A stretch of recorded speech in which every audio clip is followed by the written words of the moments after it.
ABP Ganga, खबर आपकी, जुबान आपकी। नमस्कार, बहुत स्वागत है आपका। एबीपी गंगा देख रहे हैं आप। मैं हूं आपके साथ आस्था कौशिक। बुलेटिन की शुरुआत एक बेहद अहम खबर से हम करने जा रहे हैं, जहां यूपी में किराएदारी कानून को योगी कैबिनेट ने दे दी है मंजूरी। मकान मालिक मनमाने तरीके से अब किराया नहीं बढ़ा पाएंगे। यूपी में बेहद अहम फैसला। अब मकान मालिक साल में 5 से 7% किराया ही बढ़ा सकेंगे। मनमाना किराया अब यूपी में नहीं बढ़ा सकेंगे मकान मालिक। किराएदारी कानून को योगी कैबिनेट ने मंजूरी दे दी है। यूपी में किराएदारी कानून को मंजूरी मिल गई है। कैबिनेट ने इसको अप्रूव कर दिया है, जिसके मुताबिक अब मनमाना किराया मकान मालिक उत्तर प्रदेश के अंदर नहीं बढ़ा सकेंगे। 5 से 7% ही किराया बढ़ा पाएंगे मकान मालिक। इससे पहले होता यह था, मनमाने तरीके से किराया बढ़ाने की घटनाएं सामने आती थी। लोगों के ऊपर ये एक व्यर्थ का बोझ था और साथ ही किराएदारों के लिए कहीं ना कहीं आर्थिक रूप से भी एक बड़ा बोझ था, जिसको हल्का किया है योगी सरकार ने। और उसके लिए बाकायदा एक नियम ला दिया है, एक नियम के दायरे में बांध दिया है मकान मालिक और किराएदारी को। मनमाने तरीके से अब किराया नहीं बढ़ सकेगा यूपी में। शैलेश से इस पर अपडेट लेते हैं। हमारे संवाददाता लखनऊ से हमारे साथ लाइव जुड़ रहे हैं। शैलेश, इस तरह की व्यवस्था को कानून के दायरे में लाने की मांग आखिर कब से चल रही थी? लगातार बढ़ती घटनाओं और एक तरीके का आर्थिक बोझ जो किराएदारों के ऊपर होता है, उससे काफी मदद मिलेगी इस कानून के बाद।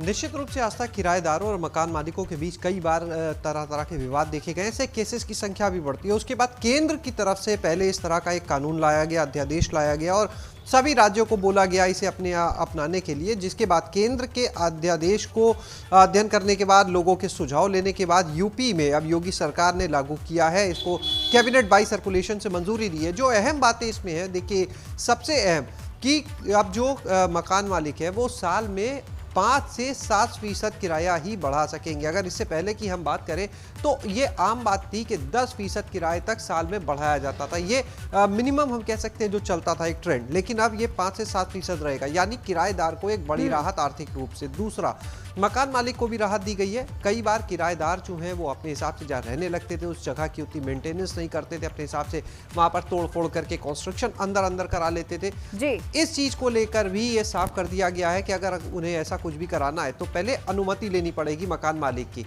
दूसरा, एग्रीमेंट के बिना कोई किराएदार नहीं रहेगा। एग्रीमेंट के साथ ही उसकी एक निर्धारित समय सीमा रखी जाएगी। यानी कुल मिलाकर सारी चीजों को कानूनी अमली जामा पहनाया गया अध्यादेश बिल्कुल, एक नियम कायदे कानून के दायरे में इस व्यवस्था को लाया गया है और कैबिनेट ने इसको अप्रूव कर दिया है। दो बड़ी बातें निकलकर सामने आई है। एक तो मनमाना किराया नहीं बढ़ पाएगा और दूसरा, जो किराएदार रहता है उसकी मेंटेनेंस को लेकर भी अब सजग हो जाना होगा। जिस मकान में वो रहता है, तोड़फोड़ कंस्ट्रक्शन अपने मन से वो नहीं करवा पाएंगे और एक एग्रीमेंट करना अब अनिवार्य हो जाएगा सबके लिए। बहुत शुक्रिया शैलेश अपडेट के लिए। उधर यूपी में वैक्सीनेशन को लेकर फुल एक्शन में है सरकार। 11 जनवरी को तीसरी बार उत्तर प्रदेश के अंदर ड्राई रन होने जा रहा है। तीसरी बार ड्राई रन करने वाला पहला राज्य बन जाएगा UP. 3 dry run Uttar Pradesh के अंदर, देश का पहला ऐसा राज्य। सीएम ने तैयारियों की गहन समीक्षा के आदेश दे दिए हैं। किसी भी जिले में रैंडम चेकिंग होगी, मतलब औचक निरीक्षण के लिए सीएम खुद भी पहुंच सकते हैं। किसी भी बूथ पर किसी भी जगह जाकर व्यवस्था चेक कर सकते हैं कि तैयारियां कितनी पुख्ता हैं। रैंडम चेकिंग में खुद पहुंचेंगे सीएम योगी। तो 11 जनवरी को उत्तर प्रदेश के अंदर कोरोना वैक्सीनेशन का तीसरा ड्राई रन होने जा रहा है। इसी के साथ पूरे देश में उत्तर प्रदेश ऐसा पहला राज्य बन गया है जिसमें 3 ड्राई रन वैक्सीनेशन से पहले कंडक्ट कराए जा रहे हैं। और सबसे बड़ी बात यह कि सीएम योगी औचक निरीक्षण के लिए कहीं भी पहुंच सकते हैं। वैक्सीनेशन के लिए यूपी तैयार है। 2 जनवरी को पहला ड्राई रन हुआ, उसके बाद 5 जनवरी को दूसरा ड्राई रन और 11 जनवरी को तीसरा ड्राई रन प्रदेश में होने जा रहा है। सीएम खुद इसकी निगरानी करेंगे और अचानक इंस्पेक्शन के लिए वो कहीं भी पहुंच सकते हैं। किसी भी जिले में किसी भी बूथ पर कहीं भी जाकर व्यवस्था चेक कर सकते हैं। तो 11 जनवरी को पूरे उत्तर प्रदेश में कोरोना वैक्सीनेशन का ड्राई रन किया जाएगा। एसीएस सूचना नवनीत सहगल ने प्रेस कॉन्फ्रेंस करके इसकी विस्तार से जानकारी दी है। 11 जनवरी को सीएम योगी किसी भी जिले का औचक निरीक्षण भी कर सकते हैं। वैक्सीनेशन के लिए तैयारियां शुरू हो गई हैं। वैक्सीनेशन की एक ड्राई रन हो गया है। 11 तारीख को फिर से ड्राई रन होगा। माननीय मुख्यमंत्री जी इस बारे में बहुत सख्त हैं। उन्होंने बहुत ये निर्देश दिया है, बहुत गंभीर हैं कि वैक्सीन के ड्राई रन पूरी तरह से उसी प्रक्रिया में किए जाएं जिस प्रकार की वास्तव में जब वैक्सीन लगाने जाएंगे वो प्रक्रिया होगी और किसी प्रकार की कोई भी कमी वैक्सीन लगाने के कार्यक्रम में न छोड़ी जाए और समस्त प्रक्रियाएं वैक्सीन प्राप्त होने से पहले पूरी कर ली जाएं ताकि जल्दी से जल्दी लक्षित समूहों को वैक्सीन लगाई जाएगी और कोई इसमें कठिनाई ना आए, कोई इंफ्रास्ट्रक्चर, कोई अवस्थापना की किसी प्रकार की कमी ना आए। इसलिए वो 11 तारीख को वो फिर से एक ड्राई रन किया जाएगा। पिछले ड्राई रन में माननीय मुख्यमंत्री ने स्वयं आकस्मिक निरीक्षण करके ड्राई रन की तैयारियों का जायज़ा लिया था। 11 तारीख को फिर से माननीय मुख्यमंत्री जी कहीं किसी जनपद में ड्राई रन का सरप्राइज इंस्पेक्शन करेंगे। इसलिए उन्होंने निर्देशित किया है कि पूरी तैयारियां रखी जाएं ताकि कोई कोताही न किसी किस्म की बरती जाए। और इस खबर पर शैलेश अरोड़ा हमारे साथ लखनऊ से लाइव जुड़े हुए हैं हमारे संवाददाता। शैलेश, कोई खास मकसद 3 ड्राई रन उत्तर प्रदेश के अंदर? देश का पहला ऐसा राज्य है जहां 3 चरणों में इस तरह ड्राई रन किया जा रहा है। देखिए, परीक्षा कोई भी हो, कहा जाता है अगर आप समय से तैयारी कर ले, उसका जितनी बार रिवीजन करें उतना बेहतर होता है और उसका परिणाम परीक्षा में देखने को भी मिलता है। कुछ ऐसा ही है कोविड वैक्सीनेशन के साथ में। देखिए, ड्राई रन का मतलब ही है रिहर्सल, यानी जो भी खामियां हैं हर रिहर्सल में वो सामने आती जाएं, उनको आप दूर करते जाएं। पहला ड्राई रन हुआ 2 जनवरी को, जब लखनऊ में इसको किया गया 6 जगह पर। दूसरा ड्राई रन हुआ 5 तारीख को, जब पूरे प्रदेश में किया गया, लखनऊ में 12 जगह और बाकी प्रदेश के हर जिले में 6-6 जगह पर। और इस बार ये तीसरा जो ड्राई रन है 11 तारीख का, ये प्रदेश के हर उस केंद्र पर होगा जहां पर असल में वैक्सीनेशन किया जाना है। लगभग 1500 केंद्र हैं, 1477 लगभग, और 3000 सेशन होंगे।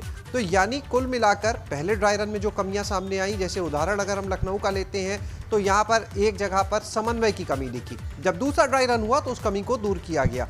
दूसरा ड्राई रन हुआ तो वाराणसी से कुछ तस्वीरें सामने आई कि साइकिल से सामान पहुंचाया जाता आया। इसको लेकर समीक्षा की गई, उन कमियों को कैसे दूर करना है, कहाँ कमी रह गई, उनकी पूरी लिस्टिंग की गई। इस बार ये माना जा रहा है जो 11 तारीख का ड्राई रन होगा, ये ऐसा करने के लिए कहा गया है कि कोई भी इसमें कमी ना रह जाए। यानी 2 ड्राई रन से सीखें और तीसरे ड्राई रन को इस तरह फाइनल करें कि इसके बाद जब असल वैक्सीनेशन शुरू हो तो कहीं पर कोई समस्या नहीं आनी चाहिए, क्योंकि कोविड वैक्सीनेशन का काम है, प्रायोरिटी का काम है, सभी के स्वास्थ्य से जुड़ा हुआ, उनकी जान से जुड़ा हुआ मामला है। इस वजह से किसी भी तरह की कोताही बर्दाश्त नहीं होगी और यही वजह है कि ड्राई रन के लिए ये तीसरा प्रयास है उत्तर प्रदेश में, और ये वाकई में पहला राज्य है जहां 3 ड्राई रन हो रहे हैं। और ये नहीं कि हर बार एक साथ सभी जगह ड्राई रन किया हो, यानी पहले एक छोटी इकाई, फिर उससे ज़्यादा, फिर अब सब जगह एक साथ, यानी सीखते सीखते आगे बढ़ना। और उसी मकसद, उसी कवायद के साथ अब ये 11 तारीख का ड्राई रन होगा। अगर बात राजधानी लखनऊ की करें तो जैसे मुख्यमंत्री जब 5 तारीख के ड्राई रन में लोहिया संस्थान पहुंचे तो उन्होंने कहा जो इमरजेंसी के बेड्स हैं, जो आफ्टर वैक्सीनेशन वहां पर किसी को कोई दिक्कत आए उसके लिए बेड्स रिजर्व होते हैं, तो मुख्यमंत्री ने कहा इनकी संख्या कम है, 3 बेड थे लोहिया संस्थान में, उन्होंने कहा इसे बढ़ाया जाए। इस बार जो ड्राई रन होगा उसमें संख्या 7 होगी। पूरे लखनऊ की बात करें तो करीब 244 बेड रिजर्व किए गए, सबसे ज्यादा केजीएमयू में 20 वहां पर तैयारी की गई है कोरोना वैक्सीनेशन के लिए पूरे उत्तर प्रदेश में, क्योंकि जनसंख्या के लिहाज से और उसके लिहाज से आप देखें तो उत्तर प्रदेश सबसे बड़ा राज्य है देश का, और ऐसे में व्यवस्था में कोई कोताही ना हो पाए या कोई कमी ना रह जाए, इसके लिए बार बार जैसा रिवीजन की बात आपने कही है शैलेश, तो वो तीसरा ड्राई रन 11 जनवरी को होगा। बहुत शुक्रिया, आप नजर बनाए रखिए। और अब एक बड़ी खबर आपको बता देते हैं, यूपी में शराब की दुकानों के लिए लाइसेंस की फीस बढ़ गई है। शराब की दुकानों के लिए लाइसेंस की फीस अब 10% बढ़ा दी गई है। नई नीति में चावल, गेहूं, बाजरा से देसी शराब बनाने की अनुमति दे दी गई है। तो ये 2 अहम फैसले, एक तरफ शराब दुकानों के लिए जो लाइसेंस होगा उसकी फीस को 10% बढ़ा दिया गया है, वो फीस बढ़ गई है। शराब दुकान के लिए लाइसेंस की ये फीस है। इसके अलावा जो नई नीति है उसमें चावल, गेहूं और बाजरा, इससे देसी शराब बनाने की अनुमति भी दे दी गई है।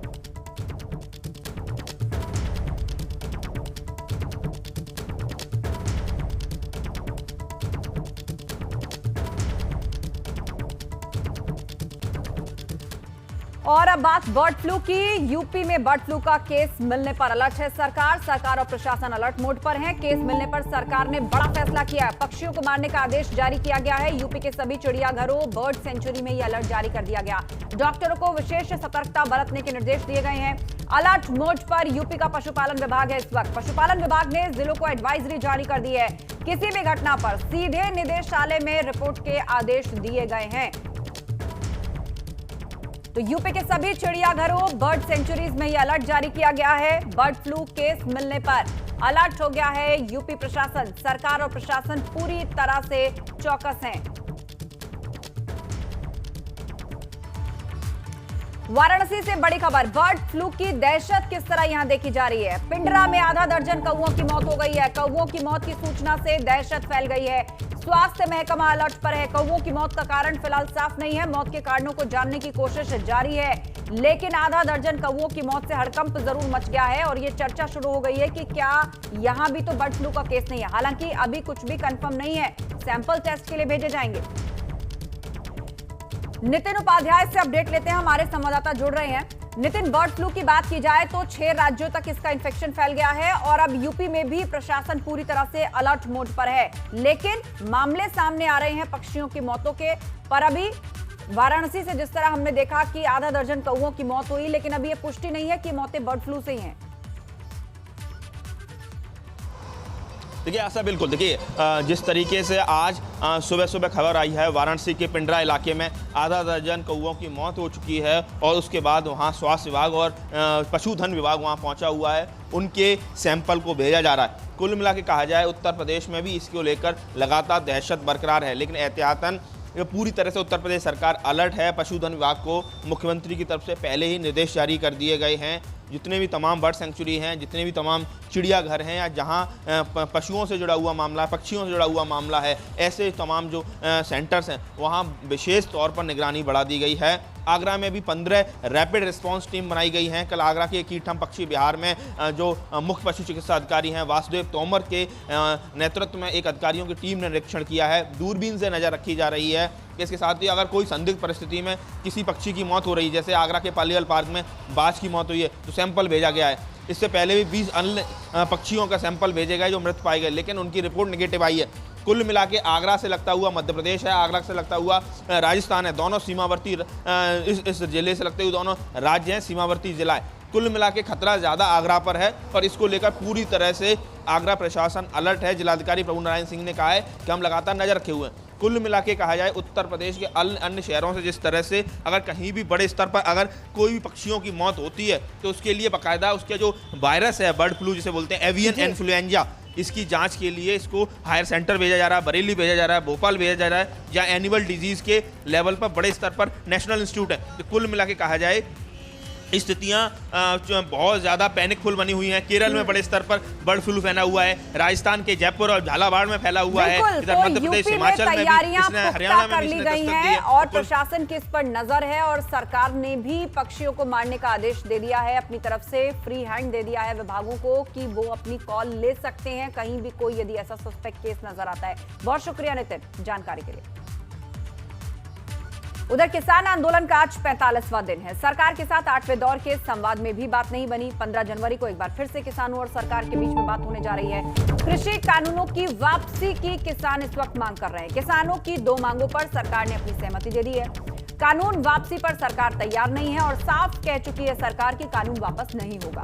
15 जनवरी अब अगली तारीख मुकर्रर की गई है जब एक बार फिर से किसान प्रतिनिधि और सरकार के बीच में बातचीत होगी, लेकिन 8वें दौर की यह बातचीत भी बेनतीजा रही। इसमें कोई नतीजा निकलकर सामने नहीं आया। उम्मीद की जा रही थी इसमें कोई सकारात्मक नतीजा निकलेगा, लेकिन ऐसा हुआ नहीं। किसान आंदोलन का आज 45वां दिन। किसान धरने पर बैठे हैं, सरकार के साथ बातचीत में कानून वापसी की मांग पर अड़े हैं, लेकिन सरकार ने साफ कह दिया है कि कानून वापस नहीं होगा। लेकिन जिन 2 संशोधनों की बात थी उस पर सरकार मान गई है, लेकिन किसान अब चाहते हैं कि कानून ही वापस हो जाए। तो ऐसे में सरकार ने किसानों को कह दिया है कि सुप्रीम कोर्ट वो जा सकते हैं यदि उनका ऐसा मानना है। किसान आंदोलन लगातार जारी है, बॉर्डर्स पर बैठे हैं किसान।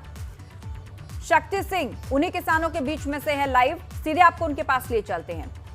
शक्ति, एक बात सरकार ने साफ कर दी है, कानून वापस नहीं होगा और यदि अब आगे किसान इस लड़ाई को ले जाना चाहते हैं तो फिर सुप्रीम कोर्ट का रास्ता है। क्या कहना है अब किसानों का इस पर? कि देखिए, उधर सरकार मानने को तैयार नहीं है, इधर किसान मानने को तैयार नहीं है। बीच का समाधान कैसे निकलेगा, किसानों से बात करते हैं, किसानों से पूछते हैं। ये बताइए कि कल भी एक दौर की बात हुई, लगातार जो वार्ताएं हैं आप लोगों की विफल होती जा रही हैं। अब आगे आपको क्या लग रहा है कि किस तरीके से आपका आंदोलन रहेगा और आपको अब सुप्रीम कोर्ट से भी क्या आस है? आंदोलन जैसा चल रहा था वैसा ही चलता रहेगा। कोई नई योजना इसलिए बनाने की जरूरत नहीं कि हम एक बहुत ठोस और लंबी योजना के साथ दिल्ली आए हैं। हमें ना तो योजना में परिवर्तन करना है, ना योजना बनाने की जरूरत है, ना हमें अपने इरादे में कोई बदलने की जरूरत है, ना इरादों का संकल्प की जरूरत। सारा चीज एकदम हमारी प्लान्ड है। हम लंबी लड़ाई लड़ने के लिए आए। हमें पता था कि सरकार का माइंडसेट क्या है और वो कब क्या करना पड़ेगा। कोई दिक्कत नहीं है, चाहे जितनी तारीखें सरकार बढ़ा ले, यहाँ से किसान जाने वाला नहीं है। आंदोलन शांतिपूर्वक रहेगा, जिस तरह से अभी तक चला है वैसे ही आंदोलन चलेगा। जादव साहब, कोई बीच का रास्ता तो होगा। आज 45 दिन हो गए आपको यहाँ बैठे हैं, आप लगातार गाजीपुर बॉर्डर पर बैठे हैं, लगातार बैठने के बाद हम भी आपको देख रहे हैं लगातार। लेकिन किस तरीके से बीच का कोई रास्ता, कोई समाधान? सरकार संशोधन की बात कर रही है, आप सीधा एक ही बात पढ़े हुए हैं कि नए कृषि की जो कानून है बिल वो वापसी ले। कोई बीच का रास्ता तो कहीं तो निकलता है ना, बीच का रास्ता। देखो, बीच के रास्ते की जरूरत इसलिए नहीं है, जब हमारे सामने रास्ता सीधा पड़ा है तो अब क्यों बीच के रास्ते से जाएं? सीधा रास्ता है, मामूली गति अवरोधक है, जिसको सरकार ने भी माना कि हाँ इस रास्ते में गति अवरोधक हैं और इनको हम हटाने को तैयार हैं, तो पूरी तरह हटाएं ना।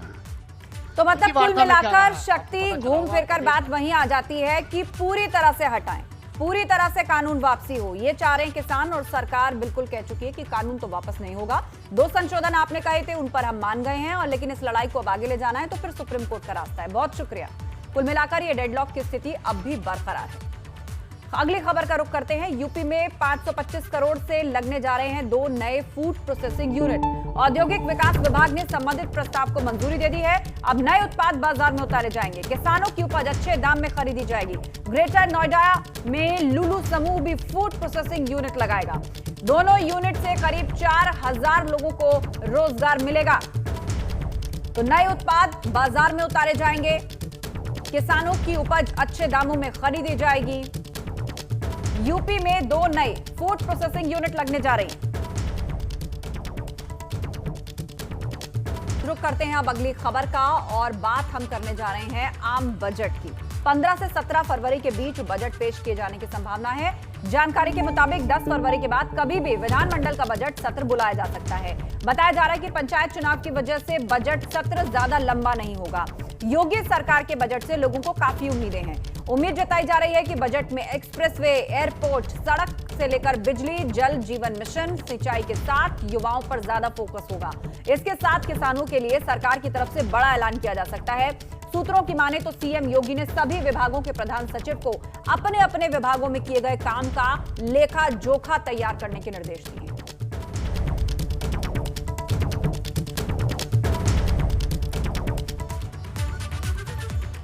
आगरा से अगली खबर, बदमाशों से पुलिस की मुठभेड़ हुई है। डकैती डालने आए बदमाशों से पुलिस की मुठभेड़ हो गई है। कमलानगर में डकैती डालने के लिए कुछ बदमाश आए थे। मौके से तमंचा और पिस्टल बरामद हुई है। गैंग के 5 सदस्य पकड़े जा चुके हैं। डकैती डालने आए लेकिन हो गई पुलिस से मुठभेड़। बदमाशों पर किस तरह शिकंजा कस रहा है, गैंग के 5 सदस्य पकड़े जा चुके हैं। आगरा में बदमाशों से पुलिस की मुठभेड़ हो गई। पूरी प्लानिंग के साथ एक जगह डकैती डालने आए थे, लेकिन पुलिस ने इन्हें पकड़ लिया। मौके से तमंचा और पिस्टल बरामद हुई। अपराधी वहां से भागने की कोशिश कर रहे थे। पूरी घेराबंदी की गई और आज यहाँ एतमदौला के इस क्षेत्र में उन अपराधियों ने बचने के लिए जब फायर किया, पुलिस की टीम जवाबी फायर में उन दोनों को गोली लगी है। इलाज कराया जा रहा है और डिटेल पूछताछ के उपरांत जो है और आप लोगों को ब्रीफ किया जाएगा। इसके पास से कुल अभी तक 2 पिस्टल, 4 तमंचे और भारी मात्रा में कारतूस जो है वो बरामद हुए हैं, जो इनकी तैयारी को दर्शाता है। और अब एक बड़ी खबर लखनऊ से, सेना की जासूसी करने वाला पूर्व जवान गिरफ्तार हो गया है। एटीएस ने पूर्व सैनिक सौरभ शर्मा को हापुड़ से गिरफ्तार कर लिया है। पाकिस्तानी खुफिया एजेंसी और अन्य देशों को सूचना भेजा करता था सौरभ। एक अन्य साथी अनस गितौली गुजरात से गिरफ्तार हुआ है इसका। एटीएस ऑफिस में पूछताछ के दौरान सौरभ ने अपराध कबूल लिया है। इसके पास से 2 मोबाइल, एक सिम कार्ड, एक मेमोरी कार्ड मिला है। कोर्ट ने सौरभ को 8 दिन की पुलिस कस्टडी रिमांड पर भेज दिया है। तो लखनऊ से बड़ी खबर, सेना की जासूसी करने वाला पूर्व जवान जिसका नाम सौरभ शर्मा है, हापुड़ से वो गिरफ्तार हो गया है।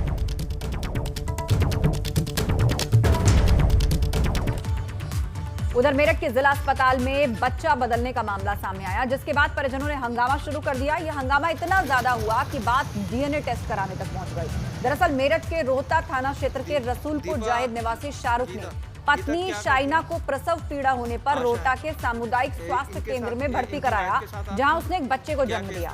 पिता शाहरुख का आरोप है कि उसकी पत्नी ने बेटे को जन्म दिया और स्टाफ ने बेटा होना बताया भी, लेकिन कुछ मिनट बाद उनकी गोद में बेटी लाकर दे दी गई, जबकि कागजातों में बेटा ही दर्ज है। फिलहाल मामला थाने तक पहुंच गया है, जिसके बाद डीएनए जांच कराने पर हंगामा शांत हुआ। अब डीएनए रिपोर्ट आ जाने के बाद पता चलेगा कि सच क्या है।